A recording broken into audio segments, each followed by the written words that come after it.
Ifaremi Olosun. Agogo ń dún kango. Ìyá ìlú ń wú tirẹ̀ ó rọ̀ sọ̀mù. Ifaremi Olosun. Àti wá ọ̀dẹ́lé ilé eré ló ti wá ògbógbó èèyàn ló ti mọ̀. Ifaremi Olosun. Ọlọ́run ló yàn ọ́ kí ṣe mímọ̀ rẹ nìkan. Kò ní í wọ́n, a ò kì í hun kú. Iṣu kì í wọ̀n bẹ. Ifaremi Olosun. Kò ó soríire. Wá dàgbà wá dògbó wa tún lálàáfíà. Ẹ̀yin olólùfẹ́ Ifaremi Olosun. Gbogbo yín la kí. Adúpẹ́dúpẹ́ o. Kájọ ṣàṣeyẹ o. Ifaremi Olosun. Ifaremi Olosun ó kú iṣẹ́. Alafia family, it is yours truly, Chief Ifaremi Olosun, and I am so happy to be back. I have been doing a lot of different things. Make sure you check out my new Oshun Masterclass at academyarise.com. I'm also being a little more present on TikTok. I had a lot of people ask me, are you on TikTok? You should get on TikTok. And my higher self has been saying that I need to make my personal opinion and my voice more heard. So definitely check me out, Ifaremi Olosun, Chief Ifaremi Olosun on TikTok, as I call it. All of my children, make fun of me because I call it TikTok. I'm still catching up to a lot of this social media stuff. But anyway, be sure to follow me on TikTok. If you're not already, join me on my Instagram, Ifaremi Olosun, and check out all of the services that I offer on my website, ifaremi.com. I offer guidance sessions no matter where you are on your spiritual journey to help you to realign with your purpose, to gain direction and clarity, to heal shadow work and a child work. I teach you how to perform ancestral veneration, you name it. So my guidance sessions are intentionally left open because I understand that people are in different places on their journey and require different things. I also facilitate EFI consultations. So if you need an EFI consultation, readings, elbow, spiritual work, definitely check out my website, ifaremi.com. So today, we will be talking about, and make sure, because I never say this stuff, but I want to let people know what it is that I do, a little more about who I am, and make sure that the knowledge keeps flowing and going. So go ahead, click the like button, share this on your social media platforms if you want to be a blessing to me. That's how you can be a blessing to me, is by helping me to get my information out there, to get this information out there. Share, and subscribe. All right. So today I am talking about Egbe Orun. And I had a few clients say, Iya, can you do a video on Egbe? And this is actually one of my favorite topics because it's really fun and interesting. It's also complex. It has so many different layers to it, Let's begin by defining what is Egbe. So Egbe Orun can be defined as, more directly, as our heavenly mates or spiritual companions, heavenly comrades, our spirit group that we are with in heaven before coming to earth and in carnal form, in physical form. So imagine before we come into physical form, we are these celestial beings of light existing throughout the realm of the invisible, what we call the universe. And like energies are grouped together and they form and create a bond. So even when we come into physical form, that bond is still there, still created. We still explored together. We still felt together. We still existed together in the realm of the universe. So that's what we mean by Egbe Orun, and heavenly mates or spirit group or heavenly comrades. You may see those words or terms used interchangeably to describe what Egbe Orun is. I've told this story so many times, but I personally like to discuss Egbe Orun by beginning with my personal experience. Even before I got into Ifa, even before I was initiated, I had a lot of encounters with my Egbe Orun. One of them that really stands out to me is when, before I really knew about the Orisa, I knew that Christianity wasn't the path for me. And I knew that I needed to do something to get to the path that was for me. So I always tell people I started with meditation. But not only did I meditated religiously. Like, I was going hard with meditation. So even sometimes I would just tell my children, you know how you bribe them and you kind of threaten them a little bit in the motherly way to say, don't come in here. Don't you disturb me. Give me 1 hour. If you don't let me meditate, no TV. But I would tell my children, give me an hour. And sometimes before I know it, it's 3 hours or 8 hours had gone by. And they would say, be knocking on the door and saying, but wait, it's been past an hour. It's been like 3 hours. And I wouldn't even realize it. But just to say how much I was meditating to build up to this point. So I would always create like a sacred circle around me when meditating, because we're talking about our spirit body leaving our physical body. So I would do so with sometimes with a bowl of salt water in the middle with a candle, white candle. Sometimes I would create a crystal grid around me with selenite, quartz, and so on, depending on what crystals I was guided to use at the given time. And so this particular day, long story short, I was sitting in my room, and per usual, I went into my meditative session. And before I knew it, my physical body was sitting in the circle, but my spirit body began to raise up out of my physical body. So here I am sitting down, and my spirit body is now looking down on my physical body inside of my room. So at this point, my spirit body was like, I guess you could say up on the ceiling, at the ceiling level, up on the ceiling, looking down at my physical body in this circle. So I was just like, wow, wait a minute, where am I? I'm like, am I really looking down on my physical body? So yes.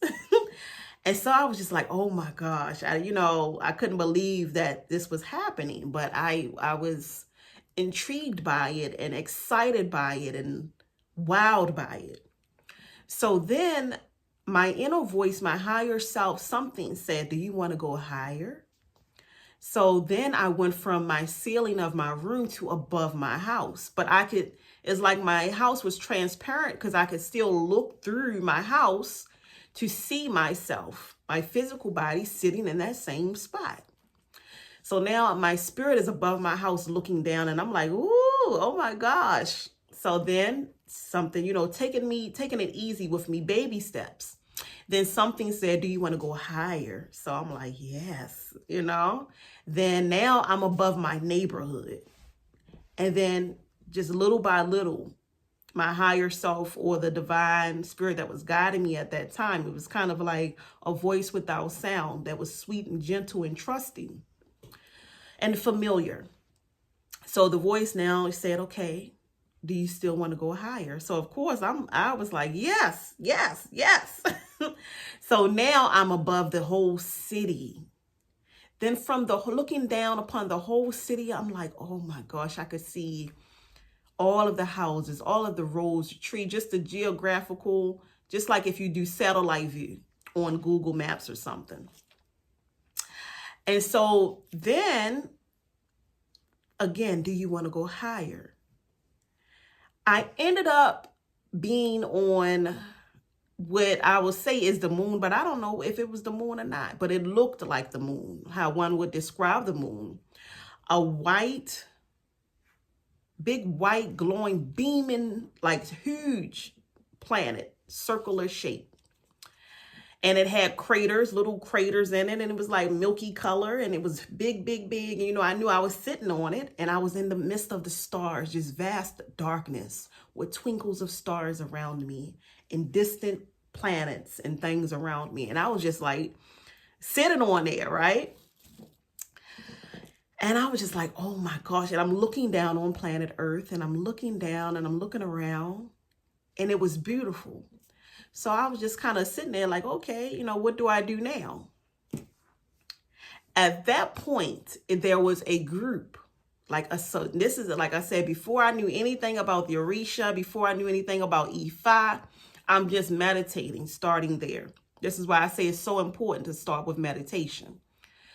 So a group of celestial is just like twinkles, balls of light, but there was one in the front that led the other twinkles and balls of light, and the other ones followed.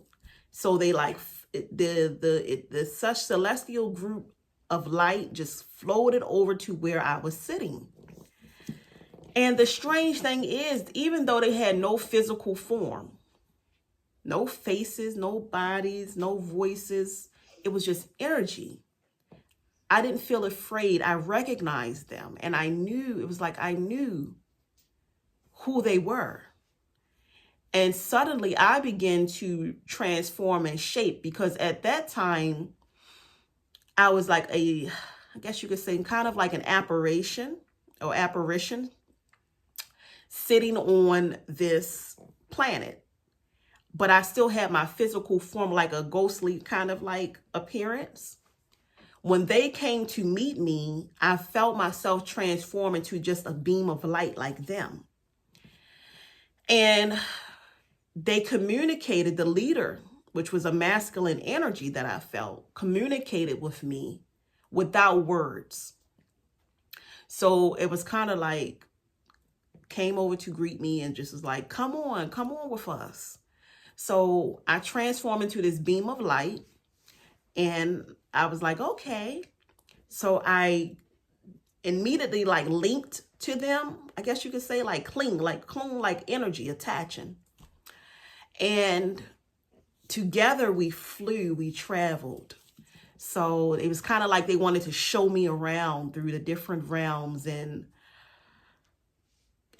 reestablish that bond with them. And without words, it was kind of like they spoke through telepathy, through feeling, not through words, not through, just, they didn't have no shape or form. It was just feeling. I felt what they were saying, but what they were saying came across as words that I could understand.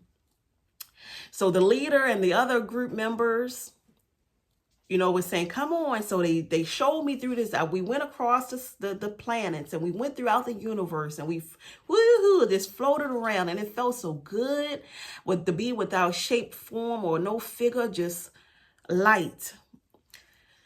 And then they took me above now I guess you could say the Earth's atmosphere, because now I could see like we were in the clouds.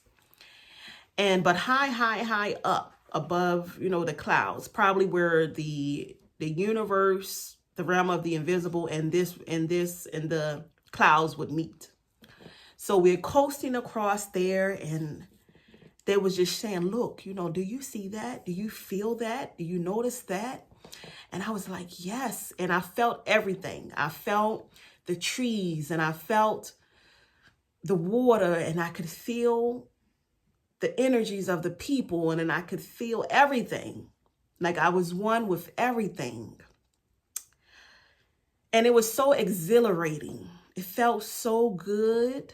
I mean, it's an experience. You can see, I remember it vividly. It's an experience that I will remember for the rest of my life. I tell my children, I tell my clients. So I had already, that was just one. I'm going to get into a few more encounters with Egbe. So I had already had an encounter with Egbe. Those were my Egbe, my celestial heavenly mates, or my celestial spirit group. So we're floating around and I'm feeling good. And I'm like, woohoo, my children back down there and I'm free up here and I ain't got no bills. I don't have the weight of the world. I don't feel heavy. I ain't got no physical body. I was living my best life. Okay. Now, most people would have been afraid, I guess. I don't know. But that's how you know when it's for you, it's for you. So the leader, the masculine energy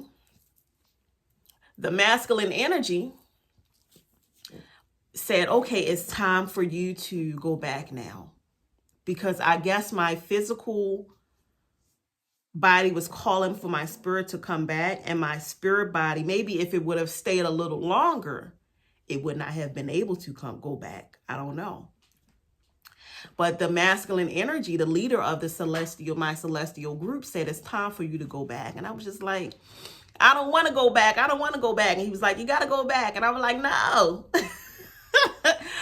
And it's funny because this is really, like a conversation, like how it went, but without words, just celestial energies. So they said, don't worry, you'll have a time, but your time is not now. You must go back.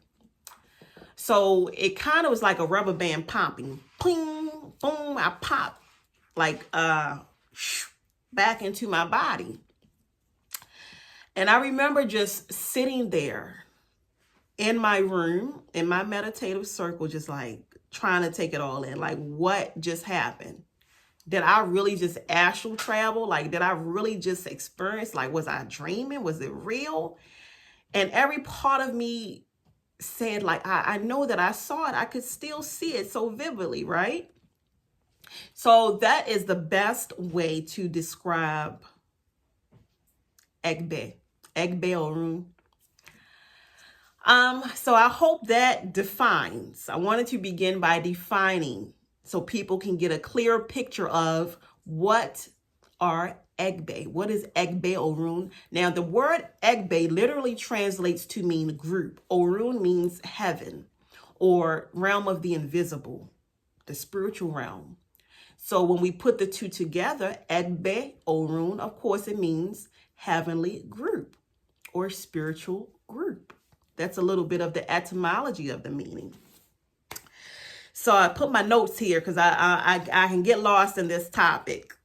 So now let's get into what they are not. Some people will try to correlate Egbe Orun to spirit guides. They are not spirit guides. They are not angels. What else here? They're not your ancestors. They are not Orisa. As we go back to the etymology of the word, Orisha da, Enitori Orisha da, that means, one's own unique destiny, one's own unique Orisha, specially chosen Orisha. So it's separate. Egbe Orun is separate from Orisha, your ancestors, your spirit guides, angels. Is not the same. This is your celestial spirit group that you were with in heaven. So let's get into why are Egbe important. I want to make it simple, but it's a heavy loaded question. Your Egbe is very important because even though you're in physical form, again, it's kind of like an ethereal string, an energetic pull and bond that still exists with your spirit self. So even though you're in physical form, you're still attached and connected to these celestial beings. So therefore, and also they know your destiny. They know why you came to earth. They know what you came to earth for. They know how long you're supposed to be here. They're still connected to you in the physical form. And sometimes your Egbe are in the physical form here on earth with you without realizing it. So why is it important to connect with your Egbe and to know about Egbe? It's because they can still influence your life and the outcomes of your existence here on earth. So they can support you and work with you, those energies, or work against you. Because if you pull away from that bond, meaning you don't acknowledge that they exist, and you don't feed and uplift that spirit energy, because your Egbe are really and naturally in support of you. But when you gravitate to away from that connection, it kind of, it works against you. It goes against the grain, creates friction in your life. So it's important for you to venerate, acknowledge, and to be aware and knowledgeable. Especially, you want to know if you are Omo Elegbe, which I'll get into a little later. So as I put here in my notes, just make sure I don't miss anything. They affect your goals, your dreams, your ambitions. If you want to procreate, if you want to have children, your relationships, your level of success. Egbe is all about camaraderie, achievement, progression. So whenever you are in a place in your life where you want to build, and it will require you to work in a group, or it will call on, you may need the support of others. Just like we have elays, communities, or you're building a business and you have a team. Your Egbe Orun can come down to make sure that team is a good team for you, that everything goes in your favor, that everything goes smoothly. It's all about the energy of togetherness, unity, camaraderie, success, progression, and growth. Now, when I mentioned that you may be Omo Elegbe, what does it mean to be Omo Elegbe? And how do you know that you're Omo Elegbe? When you're Omo Elegbe, we all have Egbe Orun, let's be clear. So everybody has Egbe Orun. Before we come to earth, we all are grouped and bonded together as celestial energies in the realm of the invisible, the heavenly realm. To be Omo Elegbe, it means that you are very strongly bonded and connected to your heavenly group, even in physical form, more so than others. It means that that energy, that bond, that connection is still very prevalent in your physical form, in your physical life, in carnal form, so strongly that you must acknowledge that energy. Okay, so to be Omo Elegbe means that you have a strong connection to your spirit group in heaven, even though you're in physical form, more strongly than others may have with their Egbe. Okay? How to know? So that's how you know. That's one way you know. You'll receive signs, dreams, and visions to confirm that this strong bond and connection exists more so than others. Number one thing, dreams. So in your dreams, you may see yourself running with a group of people. You'll find yourself with a group. Sometimes I'll say more often than not, you won't even recognize these group of people. But you may always see yourself like running in a group, participating in group activities, traveling with a group, plan anything with groups of people you don't really recognize, and event spaces with groups. So that's one way that you'll know. You'll have a lot of dreams about being in a group. The next way that you'll know that you're Omo Elegbe, you may feel like sometimes, especially when you're alone, a lot of people just think that it may be spirits or ancestors or other things that they feel when this happens. But when you're alone and you feel like there's some people at your back or something on your back, your Egbe Orun oftentimes will make their presence known, especially when you're alone, by like following you around there with you. Sometimes you may feel like there's a group of people following you. That's another sign. So to recap, having a dream of a group, being with a group of people you don't recognize, and feeling like you are being followed, like there's something behind you, some people behind you, and you kind of look back, you might just see a shadow visions of some people behind you, then it's like it disappears. Another way that you may know that you are elegbe is by losing things. So if you put something, I'm just use this remote. If you just put something down, you turn away for a second, and then all of a sudden it's just gone. And you be like, wait a minute, I know I'm not crazy. I just set this remote right here. What happened? And it's like it just disappeared. So Egbe Orun have playful, like childlike spirits. So they like to play with us. So if you find that you're always losing your keys, you're getting ready to go somewhere, all of a sudden you can't find your keys, and it happens often. Sometimes, of course, it's just by chance that happens naturally.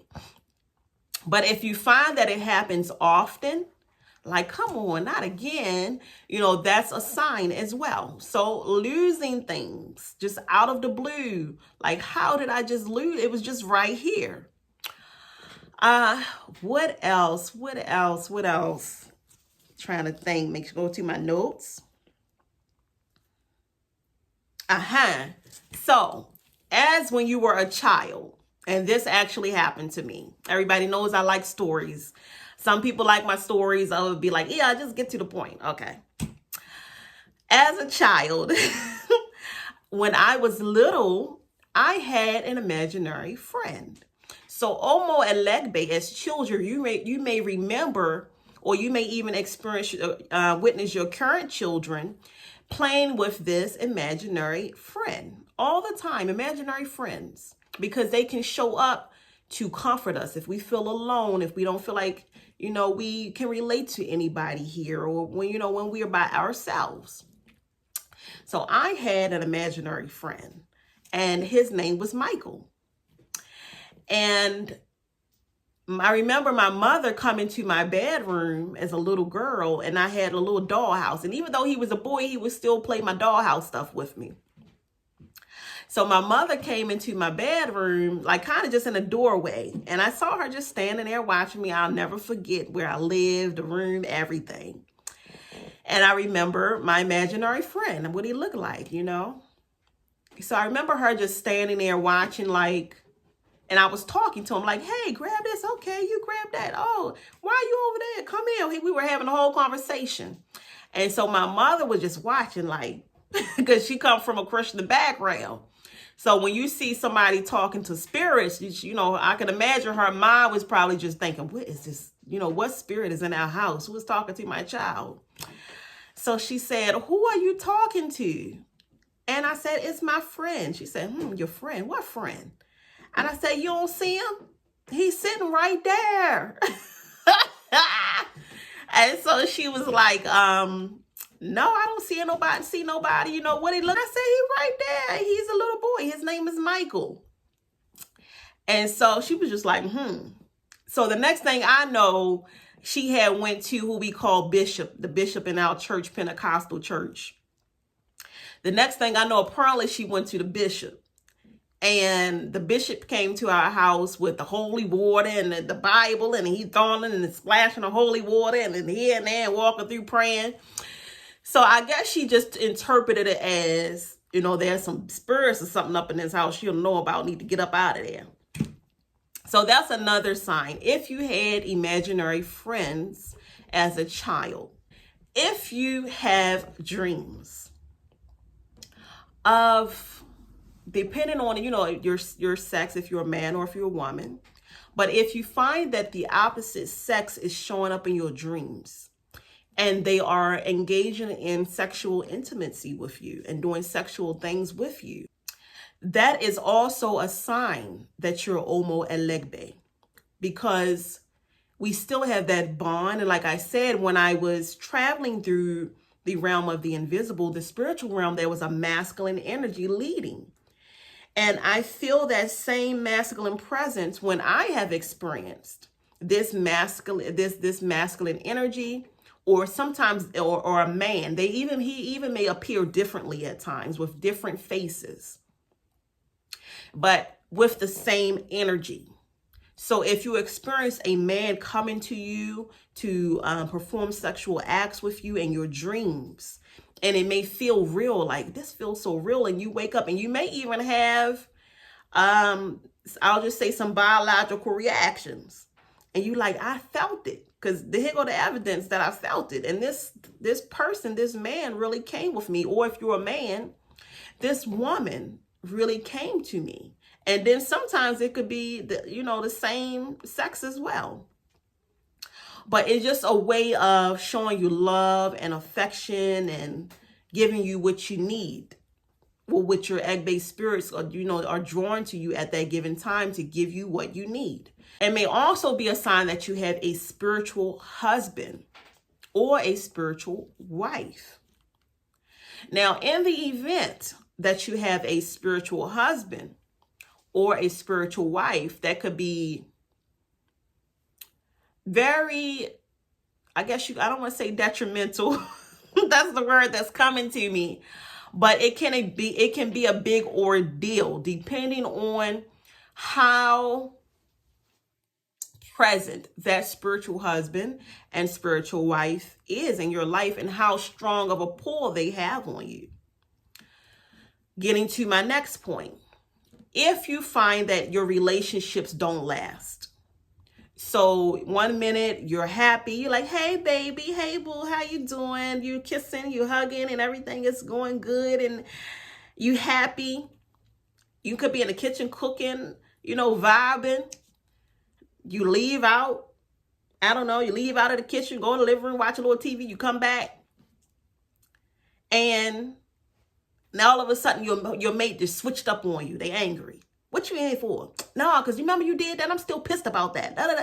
So you may find in your relationships, arguments start for no apparent reason.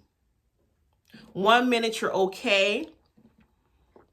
The next minute you're fighting and you don't even know how the fight started. So your Egbe Orun or your spiritual husband or spiritual wife that's a part of your Egbe Orun can sometimes whisper in your mate's ear or spark an issue spiritually to cause conflict within your relationships. If you find that your relationships are always ending, you've been married several times, you don't know why, problems just arise, you always have issues, you don't know why, what's happening, you don't do anything wrong, you're a good husband, you're a good wife, you try your best, but yet still the relationship just goes array, it just scatters, pata in my Nigerian voice.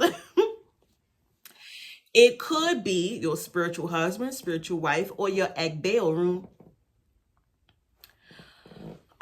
Now, even more why I said detrimental. There are actually some people who I have heard about. And I don't say this to scare you, and I don't want to trigger warning. There are some people that I have heard about that even married people that'll say, for example, I heard about a woman. Every time this woman got married to someone, a male, maybe after a year, some months, maybe even 2 years, each one of her husbands would die. So people started looking at her like, is she a witch? What is she doing? Is it life insurance? Why is it that everybody that this woman gets married to dies? Is it a curse on the family? It could be the Egbe husband, because Egbe husbands and Egbe wives can be very possessive and protective. And when going back to what I said before, why it's important for us to know if we are Omo Elegbe and to work with our Egbe, it's because they can cause these problems in our life. And once we know that we are Omo Elegbe, we can do things to prevent this from happening. And when we ignore them, when we act as if we don't have that strong bond, I always tell people, Spirit is working with you, rather not you want to work with Spirit. Some people want to ignore that spirits exist. Some people want to see it as evil, as bad. Ooh, I'm staying away from that. You're not staying away from it, because whether you acknowledge it or not, it's working with you. Trust and believe. They're around you. They here. They exist. They're there. They're not going nowhere. Spirit energy exists. The good thing about it is when we acknowledge it and learn to work with these spirit energies, we don't have to be a victim to the ignorance of not knowing. We don't have to be a victim to what can result when we don't acknowledge that these spirit energies exist around us. So, just like that woman, every husband she got with, he transitioned. People was like, and she, you know, I couldn't imagine. I've heard so many stories about this, even in Yoruba land, and the list goes on. Even your Egbe Orun, they can affect your physical children. Even your physical children, if you find that your children all of a sudden is on 1,000, they just turned up. Like they climbing the walls in the house. They're like, ah! It's your Egbe Orun making them, you know, do that. If you find that you have trouble conceiving, it could be because you're not acknowledging your spiritual children, your Egbe Orun. If you find that your physical children, God forbid, if your physical children, you know, if you have miscarriages or stillbirths or, you know, transitioning and things like that, if they transition, believe it or not, it could be your Egbe Orun. So when those energies are not acknowledged and appeased and venerated, it can create friction in your life all around. So many people don't even know about Egbe Orun. So therefore, they just think it's, you know, other things or natural occurrences, or they think it's generational curses, or they think they're haunted, or, you know, a whole host of things. So that's why I decided to do this video. Oh, I don't want to forget this one. Now, this is going to sound strange, maybe, but it's true. If you are Omo Elegbe, some people may say you always look different. Your face may change. So it's almost kind of like a chameleon, shapeshifter a little bit. Your facial features may alter and change from time to time. I always tell people, whenever I'm working with my Egbe Orun, or doing rituals with my Egbe Orun. For example, even when I got initiated, I always look ugly. I look ugly. Like my whole face changes, okay? And it's like I just look different. And I've heard people tell me, like, you always, like, your face changes. And I don't wear much makeup, you know. It's every now and again, if something special is going on, I might step it up just a teensy bit. But for the most part, I don't like heavy makeup. So what is it? It's also a sign that you're Omo Elegbe, when your facial features shift and change. And for me, I look ugly, okay? And even when I show my initiation photos of when I initiated into Egbe, I had some of my family members comment, especially those who are unaware. I look so serious and my face, you know, looked so different, and I was in a trance. And so I had some people comment, are you okay? Like, you good? You all right? And I'm in the Baltimore voice, you all right?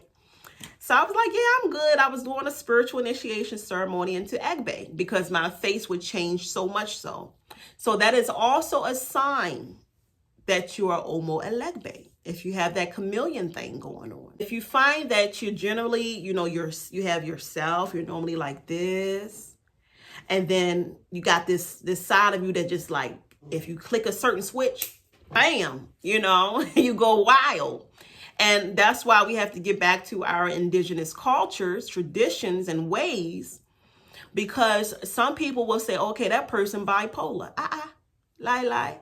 It could be that they are Omo Elegbe, you see? All right, getting on into the next piece.